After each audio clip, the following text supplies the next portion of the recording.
Welcome back to the channel. This is the Action Figure Grader, and today we're going to take a look at loose complete figures. I haven't done one of these in a little bit, and I've got a couple of play sets and one 12-inch figure, but the vast majority of these are just going to be loose complete vintage Star Wars figures. Lots of last 17 sold. That's the question I get the most from folks, is prices on loose, ungraded last 17. They're completing their collection. So I did pull out a lot of those, and you'll have to excuse me because my voice is kind of hoarse, coming off of a screaming session with somebody on the phone as it relates to technology. Big surprise there. So my throat is a little sore. Let's go ahead and take a look. First is a First 12 mail away display stand, 100% complete. And we all know what this is. This one did have a light crease on the cardboard backdrop, but not a terrible price. $323 was the price on that one. I found some as low as $300 in similar condition. I found one other one that was pretty pristine that sold for $525. So this was kind of right in the middle there in terms of a price point. I don't think that you need to spend more than about $400 to get a nice one like this. This one did have some dust and things like that on it. Probably could use a good cleaning, but otherwise the sticker was in pretty good shape at the bottom there, labeling the first 12 figures. And again, the cardboard backdrop had a light crease going through the middle of it, but pretty decent display there. Perfect for your shelf. Here is an interesting one. This was the Sears/Palitoy Death Star complete, and it was definitely in pretty rough shape. Okay, it had some staining and things like that on it, some chipping on it, so it was by no means perfect. Okay, you can see all the different damage to it there at the top right. But it's the Death Star. All right, this is an awesome display piece. Would look really great on a shelf there, and advertised again as complete. I don't know if it was complete. It looks like it to me, but I just don't know it that well. I think the big thing you got to look out for is that canopy piece at the very top there. Oftentimes that can be cracked or broken or pushed in, things like that. But very cool display piece. And that one sold in an auction for 610 Canadian, which is 450 US dollars plus another $36 shipping. So let's call that about 500 bucks. So pretty good budget-friendly example of the Death Star playset there. Very cool to see one of those sell in an auction. I got a couple of baggies before we dig into some loose complete figures. This was a bargain. I didn't see this get listed, but this is a tape-sealed, I think it's the ESB-C baggie. Don't quote me on that. Tougher to find baggie for Bosk. Again, I didn't look it up, but it's either the ESB-C or D. But this one was listed for 150 bucks. What a bargain on that one. You can see the tape on that one there is still fully sealed. The writing on the front of the baggie was in really good shape still, and maybe some light discoloration to the limbs on that Bosk. It could just be the bad photos, bad quality photos though. Again, 150 bucks, bargain deal. I would have bought that in a heartbeat if I had seen it. Next up is a SWD baggie for Boba Fett. This would be the mail-away baggie for Boba Fett. Pretty good shape overall, probably about 80 grade condition, fully heat sealed there. That one sold in an auction for $380. Pretty good bargain, given that most of these get listed in a buy it now situation for $450 to $500. That seems to be about the going rate right now for this fairly common SWD baggie for Boba Fett. The less common ones would be like the Return of the Jedi baggies with kind of the design on the front of the bag, or maybe even some of the ESB baggies for Boba Fett. But this is a fairly common one, given that it was the mail-away version.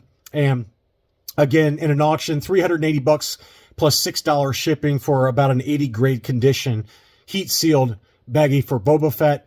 Here was a pretty decent deal. This one shows you that maybe the hollow cheeks are coming back down to earth a little bit after consistently in auctions going for I'd say 350, 360, all the way up to 450 for a loose complete hollow cheeks Tusken Raider. This one sold kind of under the radar. I didn't see it, or I certainly would have alerted my Patreons to it. It was a really great shape. Look how clean the silver paint apps were. Maybe one little eye rub there on the silver paint, but otherwise very, very clean. Probably grades out at an 80 plus would be my guess at a minimum. And that one sold for $278 in an auction, 22 bids on that. I don't think I saw this one. My Patreons can correct me if I sent this to them. But, you know, it had some very light rubs to it. I bet it gets like an 80 or an 80 plus grade, but very good deal. $278 is a bargain. That's the lowest price I've seen for a loose complete hollow cheeks in a while. Good deal there. Couple of different blue snags sold. That's another one I get a lot of common questions about. This one was probably in about 80 grade condition, light discoloration to the torso. Just some very light rubs to the boots on that one. The hands were in pretty good shape overall. I bet this one grades out at about an 80 if you submitted this one to be graded. $255.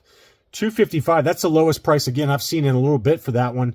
And again, it wasn't perfect. It had some discoloration to the torso, so maybe it only gets a 75. A little bit of overspray, silver paint overspray on the buckle. And you can see, yeah, I think it's probably a 75. Looking at that boot closely, 75 grade. That's final answer from me. 75 on that one. So $255 still is a really good price on that one. This one was in a little better shape, also sold in an auction. This one sold for $455. You can see the torso discoloration is not nearly as bad, and then the boots themselves were in much better shape as well. Hands were pretty much perfect. So the face was kind of bright white there. I've never seen a face that bright white before. It could be a flash on the camera, but I bet that one gets the 80 grade. To $455 for about an 80 grade blue snags, and then for about a 75, maybe a 70 plus if the grader's in a bad mood, $255 on that one. So pretty wide price disparity, but again, the condition calls for what the price is in an open market situation in an auction. Next up was a loose, complete Han Solo 12-inch figure with the box.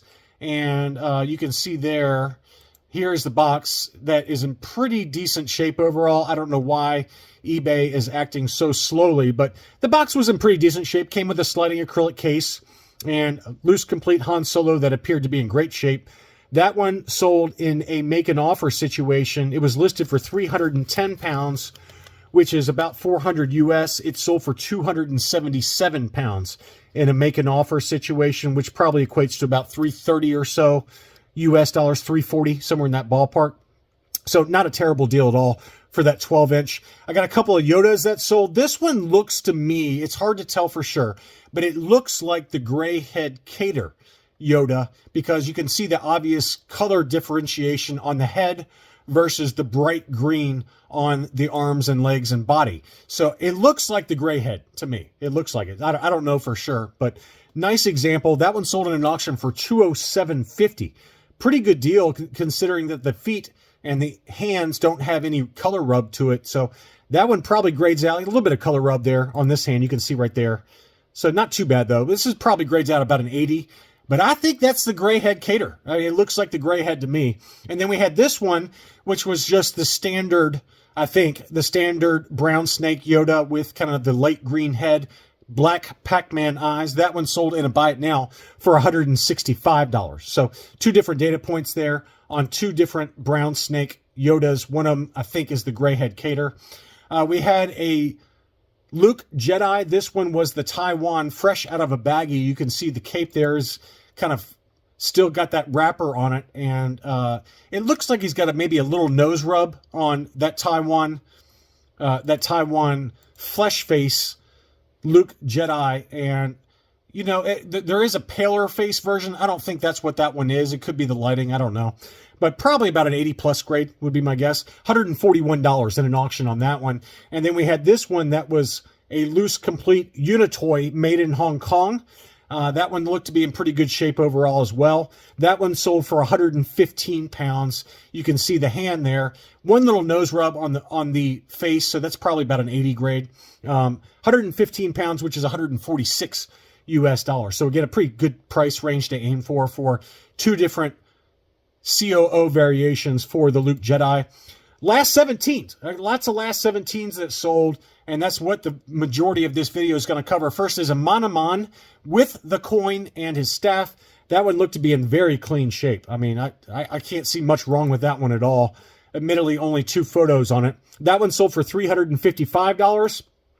Same seller also had a General Lando that looked to be very, very clean as well, with the Black Palace Blaster, no coin on that one. That one sold for $290. And then we had yet another General Lando. I think I've got a third one later on. This General Lando also looked pretty clean and probably about 85 grade condition. That one sold for $244. Pretty good deal on that one. Let's take a closer look at it. I don't see much wrong with it at all. I think that one grades pretty high, and you know, maybe the cape had some fraying going on, but that's really about it. The paint apps on that one are very clean, no boot rubs or hand rubs, things like that. $244 on that one. And then we had a Warwick with the bow and the quiver and the hood, so 100% complete. That one sold in an auction on 30 bids, so lots of action on that one. $265, and it had no torso discoloration, which is a common problem for Warwick. Very, very clean example there. $265, took it home. And then here's yet another one. This one also included kind of a rough card back as well as the coin. That one sold for $227.50, and again in very good shape there for Warwick. Next up, this same seller had a number of examples where the card back, the coin, and the loose complete figure were being sold. This one was for Barada. The Barada looked super clean. That one sold for $135.50. And that's about the going rate for a loose complete Barada, even without the coin. I'd say $130, maybe you get lucky, $120-ish. It just depends on the condition of it. But this one looked to be nice and deep, dark colors on it. And $135.50. So that's a good price target to aim for a loose complete Barada. AFA 85 examples, maybe you go up to $225, $250, somewhere in that ballpark. Here's another General Lando. I knew I had a third one. This one included, again, the card back as well as the coin on this one. That one sold for $285, as you'd expect. And all of these examples that this seller had looked to be basically unplayed with. Very, very clean condition. Same seller also had the A-Wing Pilot. And let's take a close look at that one. The A-Wing Pilot is tricky. You really got to look closely at that silver paint apps on the chest apparatus. This one did have some rubs on the silver paint, but the coin and his face and helmet looked to be pretty clean overall. That one again sold in an auction, $275, one bid. And I think that if it had been a little bit cleaner, could pay up to $300. I could see that, but that one again included the coin and the loose complete figure. We had a Luke Skywalker in his battle poncho, very clean figure with the coin and the card back. That one sold for $295. $295, pretty nice looking example. Let's check out the hands on this one. That's always the biggest problem, is that flesh hand there.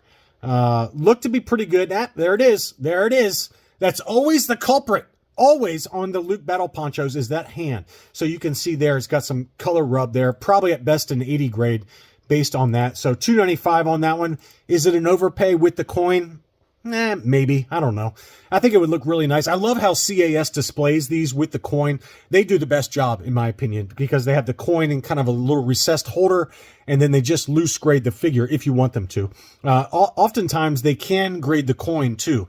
But I think if you request CAS to only grade the figure, but display it with the coin, that's how they label it. They'll give you a figure score, and then they'll say displayed with the collector coin. Or you can submit it for grading where they grade the coin, grade the figure, and there'll be 2 sub-scores, and then it'll give you an overall score. So if you don't want to risk the coin score bringing down the figure score, you can just have them, just make sure to write out in the special stipulations, only grade the figure, but display the coin with it. So that's a good pro tip. That's a pro tip if you just want to get the figure score. Next up, we've got a Luke Skywalker in Stormtrooper disguise with the hard-to-find coin. That one sold for $359. I assume that's the correct solid black blaster. It looks like the figure's got maybe a little bit of yellowing going on, so probably gets about an 80 score on that one. And then one other one, this one was a nice bright white figure. It could be photo manipulation, but it looks like the solid black blaster along with the coin, and that figure looks awfully clean. Awfully clean. Let's check out the hair on it. The hair is where you see some rubs sometimes, but that one looks pretty good. I bet that gets an 85 or an 80 plus pretty easily. And that one, of course, sold for a lot more money, $440 on that one. And they just grade those so harshly. AFA, good luck getting an 85. They never give 85s out. But, CAS maybe is a little bit looser. You might get an 85 there with CAS on that one. But that look how solid black that is and how bright white the figure is. Beautiful example there for the Luke Stormtrooper. $440. That's about the lowest I've seen for a loose complete Luke Stormtrooper. Again, assuming that's the correct blaster with the coin. That's the lowest price I've seen in a little bit for one of those. So anyway, very quick very kind of nice little snapshot, mainly of last 17 figures, since that's the most PMs I usually get by Facebook or by email about prices for last 17 figures. So I hope you enjoyed this look at some recent sales. Thanks again for watching, and I'll be back soon.